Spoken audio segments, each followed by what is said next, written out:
Okay, the purpose of this morning is not to tell you what to write about.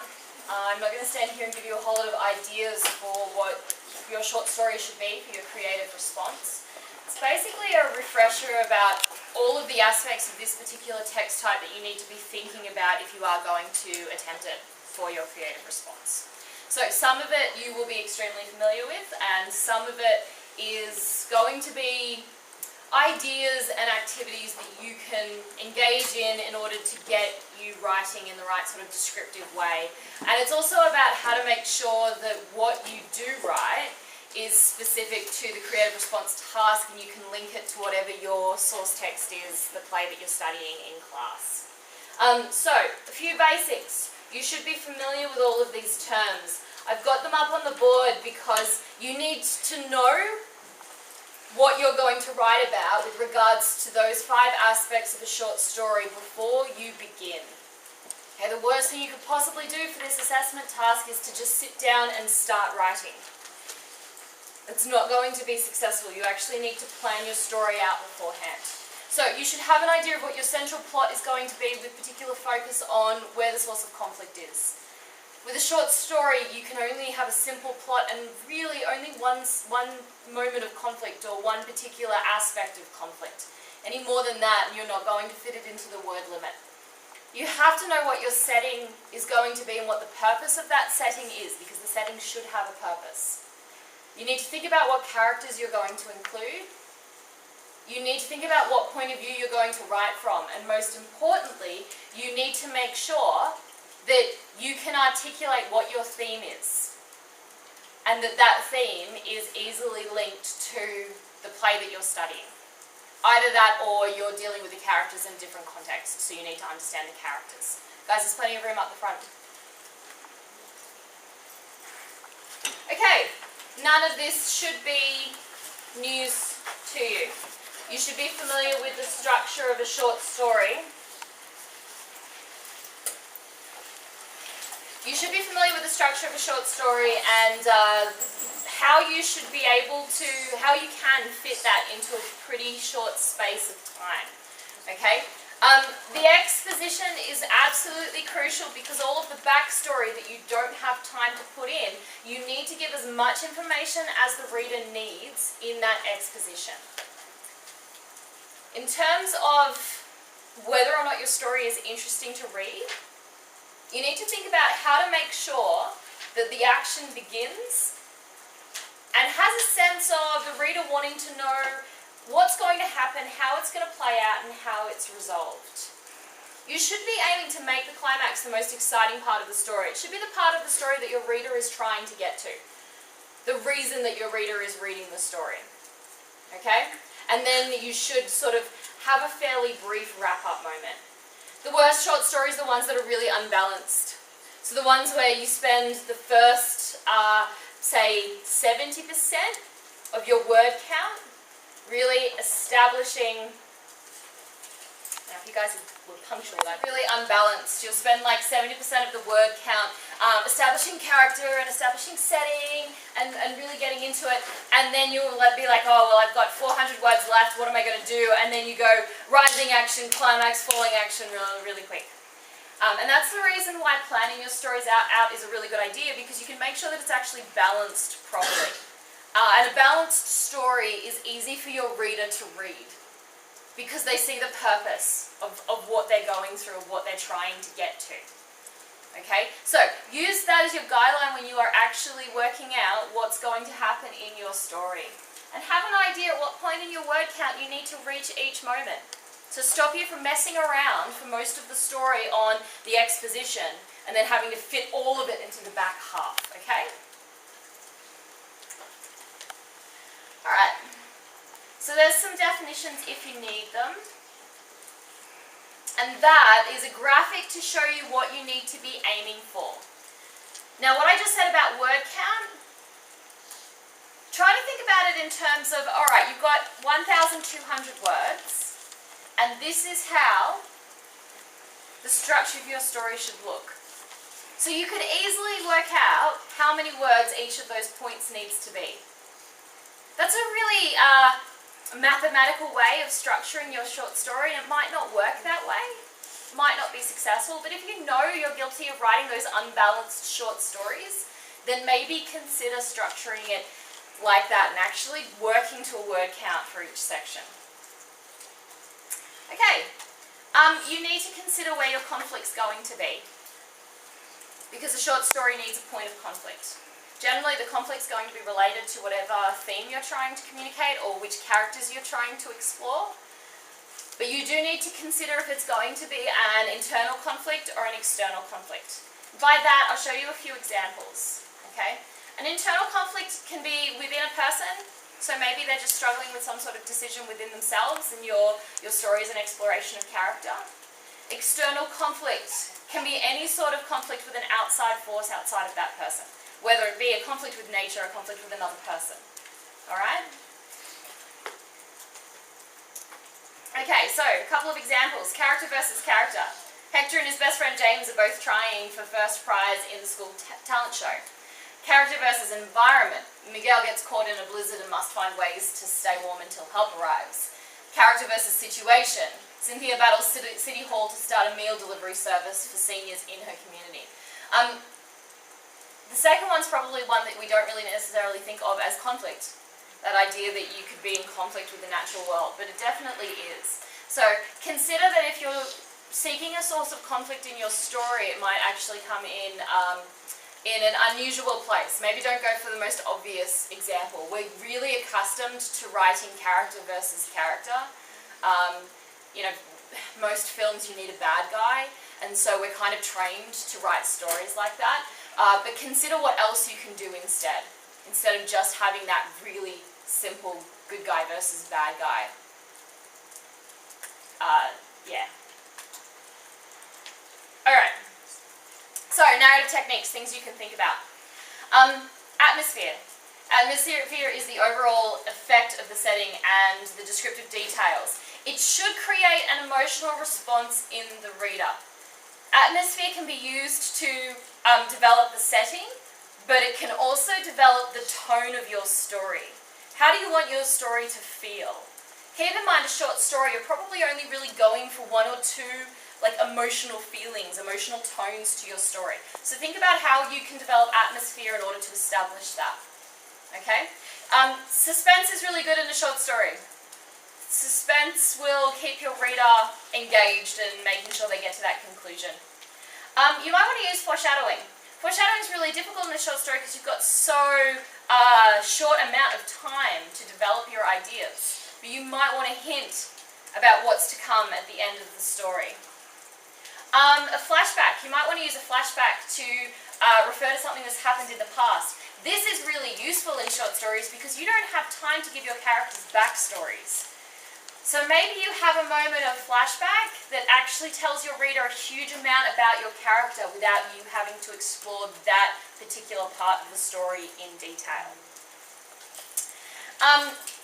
This is really hard to do unless you have a great idea.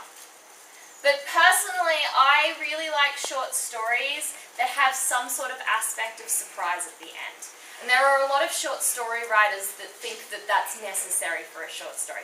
I don't think it is, but I do think that you can write a really effective short story by having it hit this surprising end. One of the best short stories I've read from a student recently was actually a short story that came from another school that I saw at a sharing event, and this student had written this short story about this undercover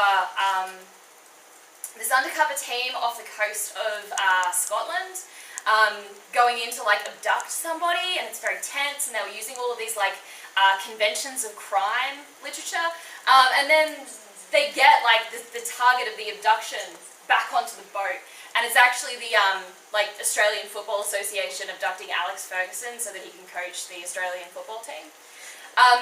And it was so funny because they'd gone with this entire this is suspense, this is crime, this is some sort of international nuclear thing, and actually it turned out to just be about soccer. And it worked really well. It was surprising. The problem with going for a surprise ending is you have to have the good idea to do it. And I'm not here to tell you, what sort of surprises will work and what won't. That comes down to what sort of a writer you are, but it is something that you might want to aim for, okay? Alright, when it comes to creative responses, symbolism is really important. We'll talk about that a little bit later. But if you're looking at really broad ideas and broad themes and you want to find a way to represent them, maybe think about using something concrete that represents something else, okay? Your teacher's going to talk to you a lot about symbolism in your classes over the next week, and then when we come back from the break. Think about using symbolism in your story.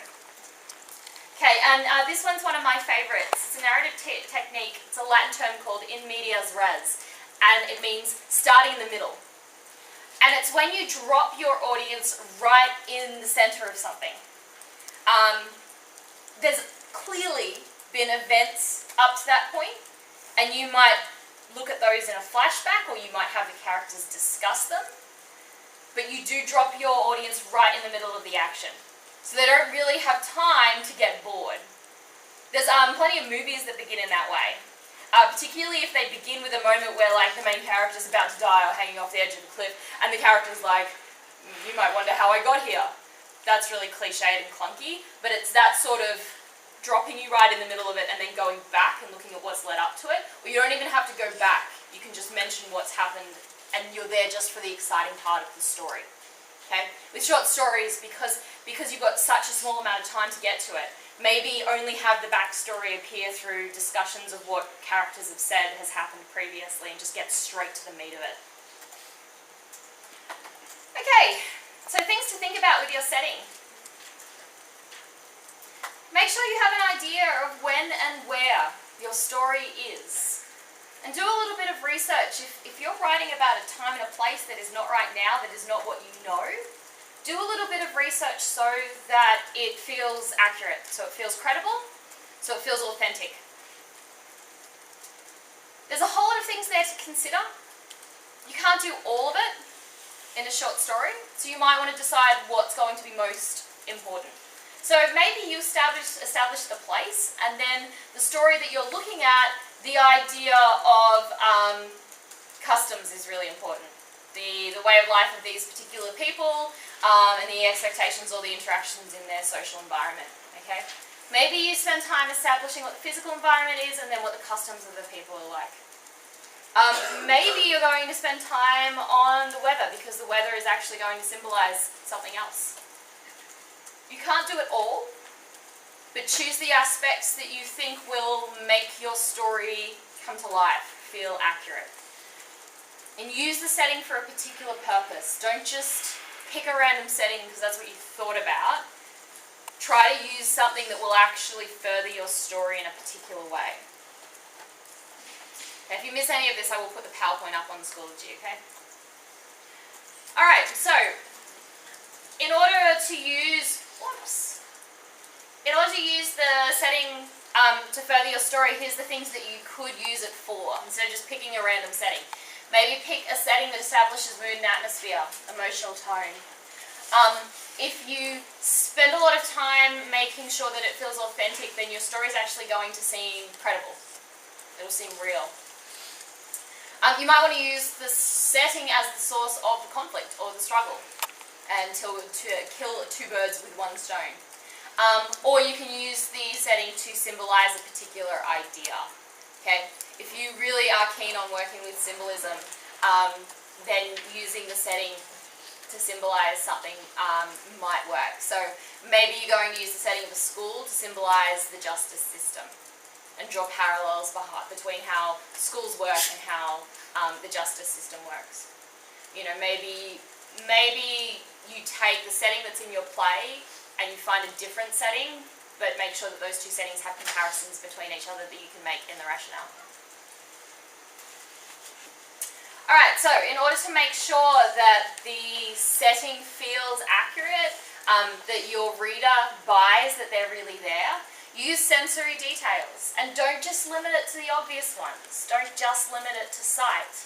Sight is clearly important, but what really makes your reader feel like they understand a place is including sounds and smells and even tastes. We don't have time this morning for a whole lot of writing activities. We've got a couple at the end. But one of the things I like to do when I'm teaching creative writing is getting people to write purely limited to one sense.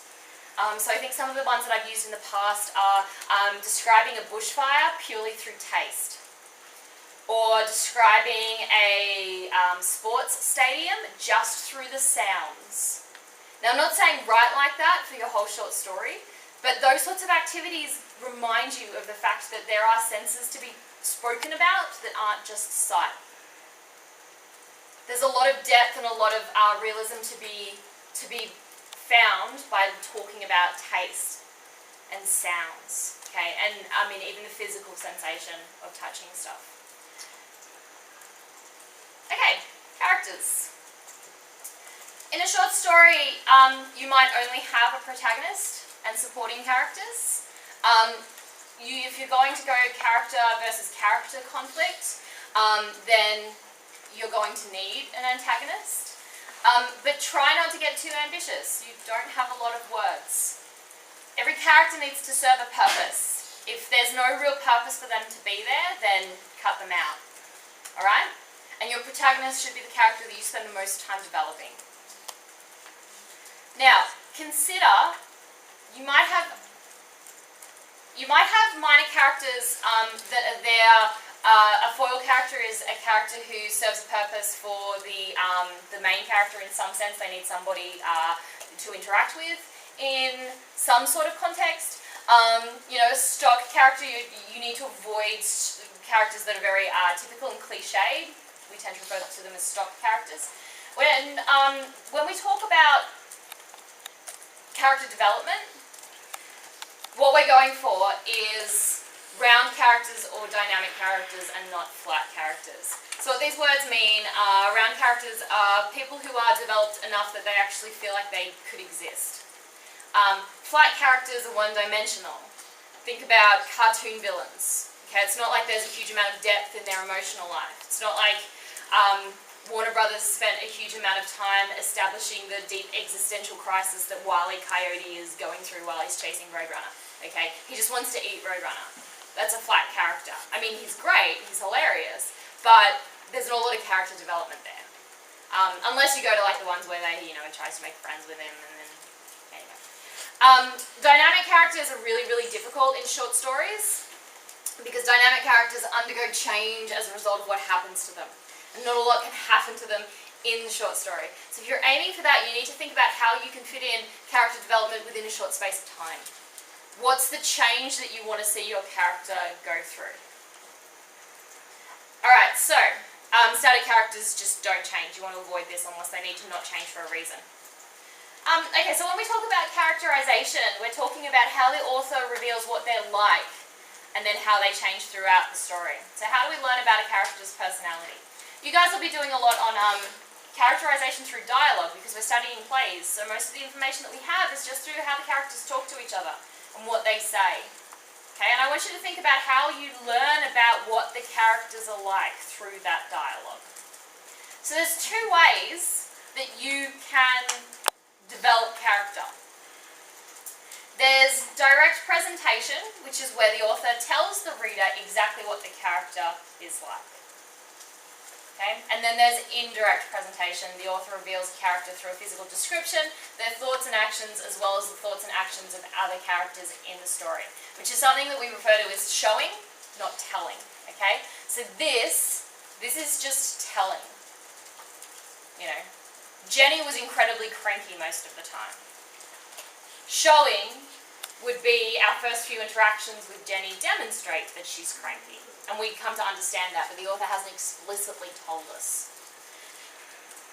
Direct presentation's not very subtle. It's pretty obvious. There's a time and place for it, absolutely. But indirect presentation is much more effective. Those of you who studied Gatsby, my issue with the Baz Luhrmann movie is that it's full of this direct presentation where characters are saying exactly what's going on or they're pointing out the obvious. My issue with that is that Fitzgerald's novel, he's amazing at this, indirect presentation. He's great at telling you exactly what everybody's like, but he never explicitly says it. It comes out from what characters say, and you draw conclusions. And And it's really subtle, because you don't even realize it's happening, and then you get halfway through the novel and you realize you have this wonderful idea of the incredibly messed up lives that these people are living. And a lot of it, you've just kind of caught glimpses of it, or it's just been sort of subtle references, and you go, oh, I understand that. Whereas Baz Luhrmann's movie is really obvious. It's so obvious. Gatsby stands outside the house and goes, I bought all this for you. He doesn't do that in the book. Okay? So, think about how you can reveal character with this. With suggestions. You know, we understand what the character's personality is like through the way they behave when they interact with somebody else. So here's a couple of examples. This is direct characterization, because we've actually got a first-person perspective, and this character is telling us exactly what they're like. And I don't play the dozens or believe in standing around with somebody in my face doing a lot of talking. I'd much rather just knock you down and take my chances, even if I'm a little girl with skinny arms and a squeak voice, which is how I got the name Squeaky. Okay, so she's actually telling us how she wants to behave. It's a really obvious direct characterization, which you're going to have a lot of in first-person narrative.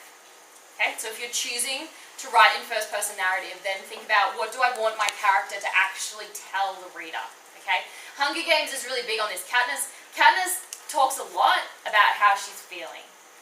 That's direct characterization. Okay, but she's not clear about like who on earth she's in love with, and we learn that through indirect characterization, through her interactions with the two male leads. Alright, so example of indirect characterization. The old man bowed to all of us in the room, and then he removed his hat and gloves slowly and carefully. Chaplin once did that in a picture, in a bank. He was the janitor. So we've actually got a narrator who's observing the actions of somebody else. And we don't have enough information to tell us exactly what this says about this character yet, but we'll get there. This sort of characterization is better for building suspense, because it's not telling us everything straight away. It's actually giving us a little bit of time before we make our conclusions about the characters. Alright, so if you're going for suspense, if you're going for mystery, you really need to make use of indirect characterization, because you want your audience to be a little bit in doubt about what these people are like. Okay, we're not going to do this exercise today, because we've got some other ones at the end, but this is something that you can do on your own if you are trying to work on your creative writing skills, and maybe you want to get started on your story by doing some sort of descriptive passage. So T.S. Eliot coined this phrase objective correlative, and it's to designate what he believed was the most important element of writing. Rendering the description of an object so that the emotional state of the character from whose point of view we receive the description is revealed without ever telling the reader what that emotional state is or what has motivated it. Some of you have seen this before, but it's a really interesting writing exercise.